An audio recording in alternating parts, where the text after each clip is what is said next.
ভারতীয় সীমান্তরক্ষীর গুলিতে নিহত বাংলাদেশি কিশোরী ফেলানী খাতুনের ১৪তম মৃত্যুবার্ষিকী ছিল ৭ জানুয়ারি। ১৫ বছর বয়সী ফেলানী ২০১১ সালের ৭ জানুয়ারি বাংলাদেশ ভারত কুড়িগ্রাম সীমান্তে বিএসএফ এর গুলিতে নিহত হয়। গুলিবিদ্ধ হওয়ার পর ফেলানীর দেহ সীমান্তরেখা বরাবর কাঁটাতারের বেড়ায় ৪ ঘণ্টা ধরে ঝুলে থাকলেও বিএসএফ তাকে উদ্ধার করেনি। দিনটি বাংলাদেশে ফেলানী দিবস হিসেবে পরিচিত ও পালিত হয়ে আসছে।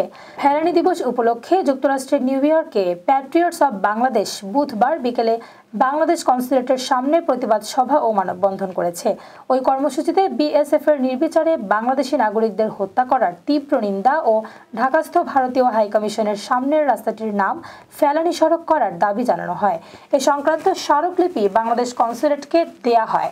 কনসুলেটের পক্ষ থেকে মিনিস্টার মোহাম্মদ আনিসুজ্জামান স্মারকলিপিটি নেন। চৌধুরী মোহাম্মদ কাজল স্মারকলিপি হস্তান্তর করেন। কনসুলেটের কাউন্সিলর ইশরাত জাহান এ সময় উপস্থিত ছিলেন।